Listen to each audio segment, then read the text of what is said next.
Bom dia, gente. Bom, estamos aqui para mais uma aula e hoje nós vamos começar um conteúdo novo do segundo bimestre, tá?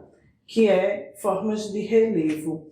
Vocês já viram aí, né, que pela imagem nós temos aí uma formação de relevo de cadeias de montanhas.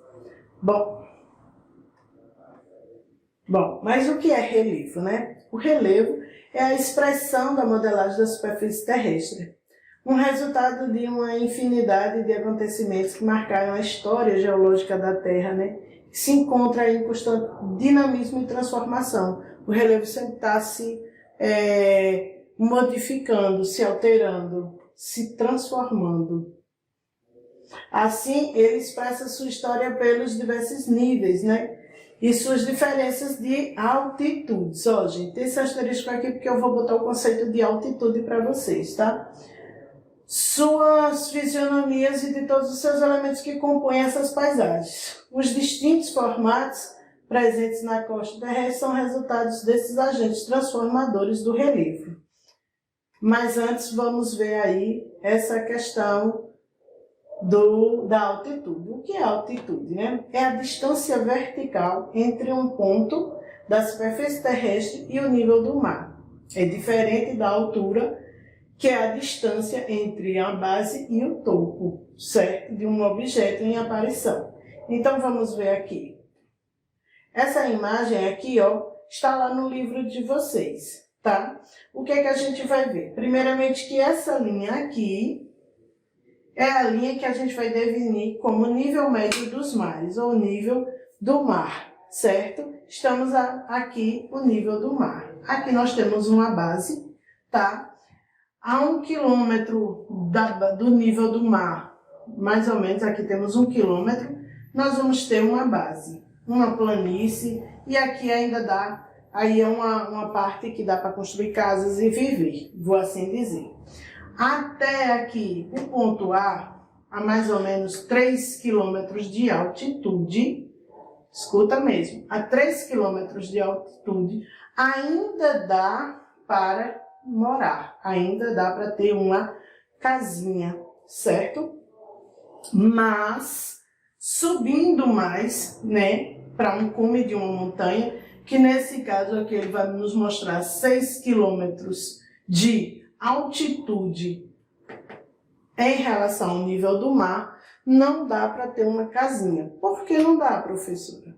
Porque aqui a atmosfera, ela é diferente dessa atmosfera, certo? O ar aqui, nós vamos dizer que ele é rarefeito.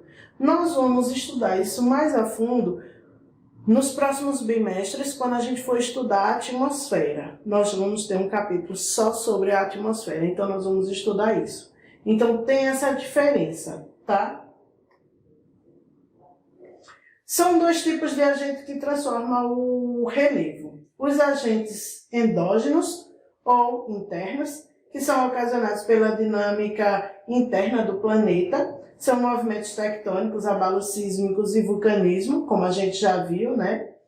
E agentes exógenos ou externos, que são agentes modeladores do relevo, que provocam erosão, desgaste, acomodação por meio do intemperismo. Lembra aquela ideia que a gente viu na aula passada, intemperismo químico, físico e biológico, precipitação de chuva, neve, granizo, oscilações de temperatura, pressão atmosférica, o vento, os seres vivos, em especial até os humanos. Então, esses agentes aí vão também modelar o relevo.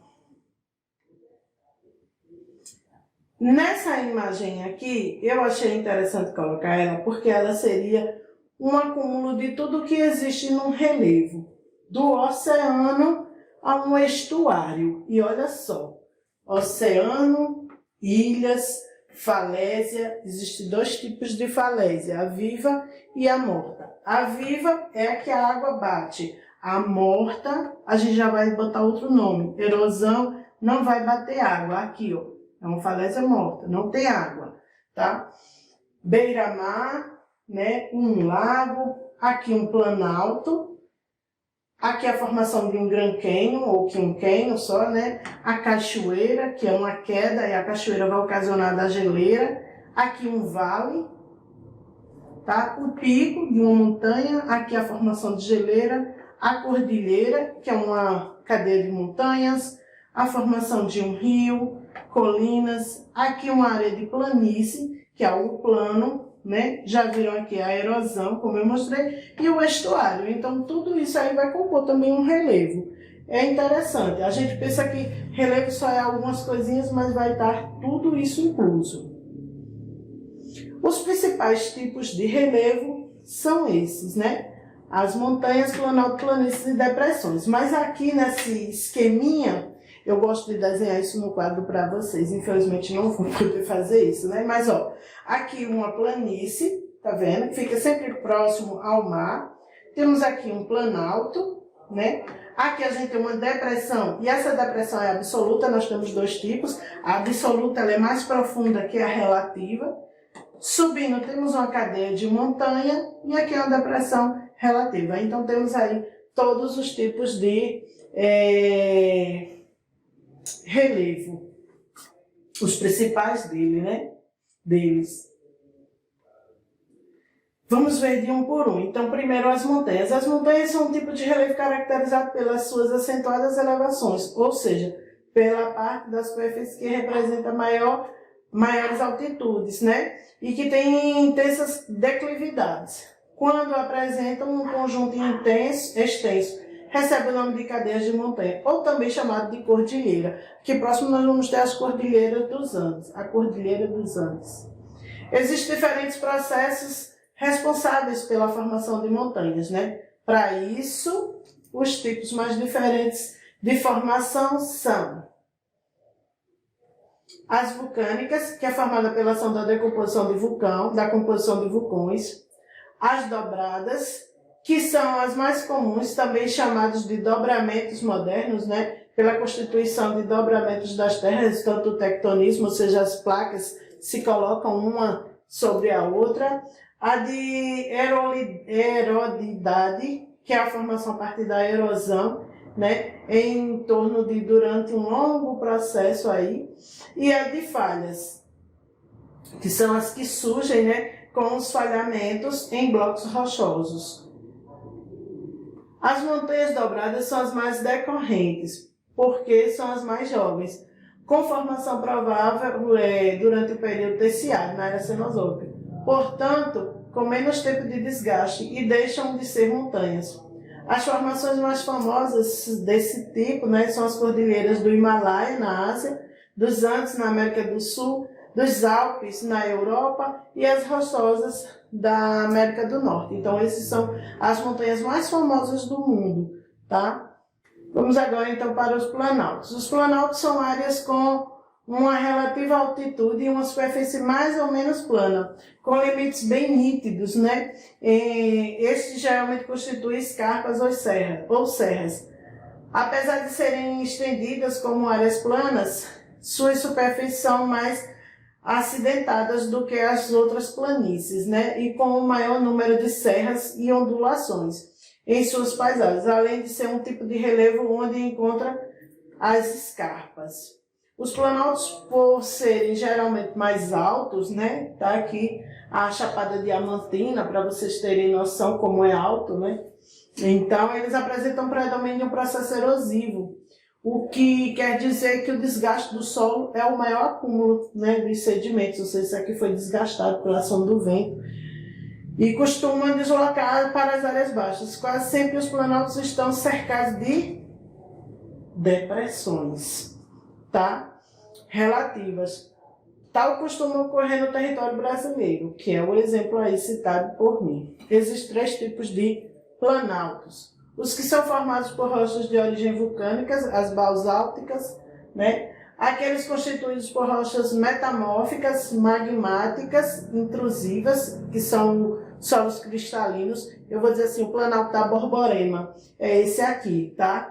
Nós estamos numa bacia cristalina, chamada também de bacia cristalina, e estamos no planalto, o planalto da Borborema, ou aqueles formados por rochas do tipo sedimentares, né?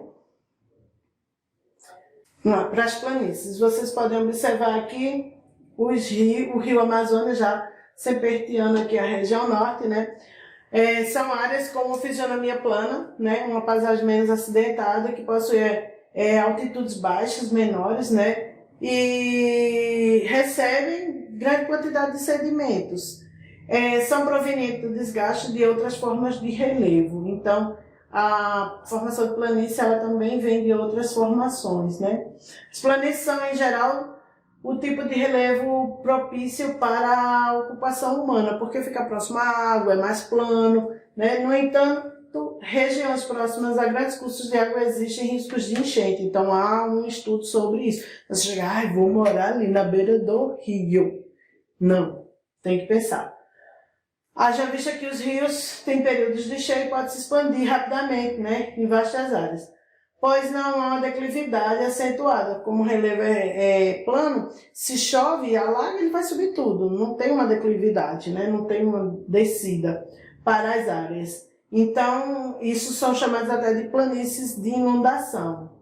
Em geral, as planícies costumam ser litorâneas, embora toda a área do litoral seja constituída de planícies e fluviais, próximo a leito de rios.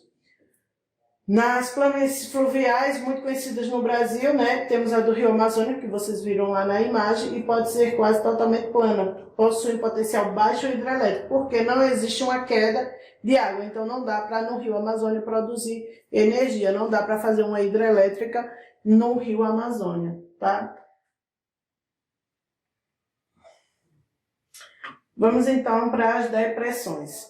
São regiões que apresentam quase sempre pequenas altitudes, né, que são mais baixas do que o nível do mar, ou uma região em seu torno.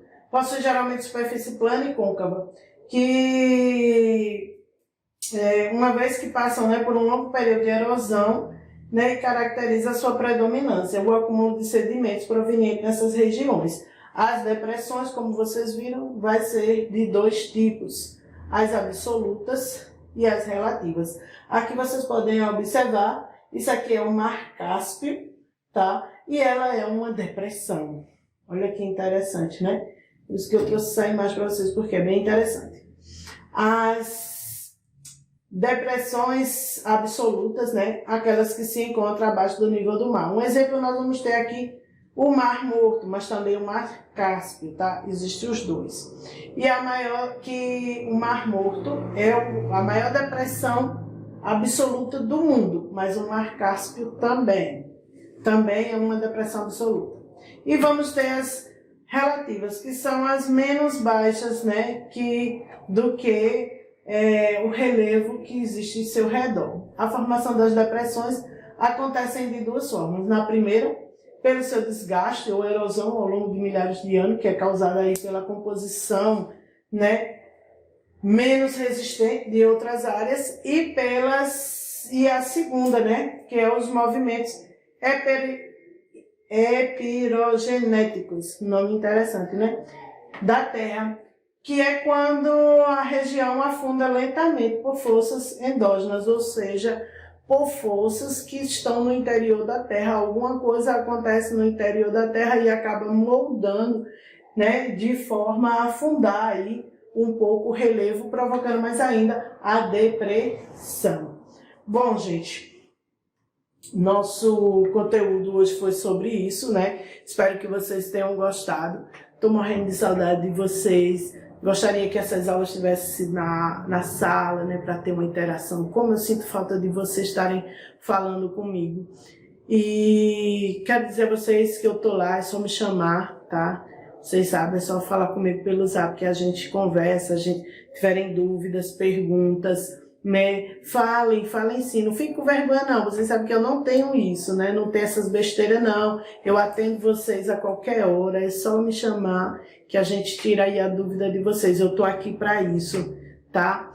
Tô morrendo de saudades, espero que todos vocês estejam bem, fiquem em casa, né? Se cuidem, para que em breve a gente possa retornar e dar aquela interação, aqueles abraços, né? Aquela afetividade que nos falta entre nós.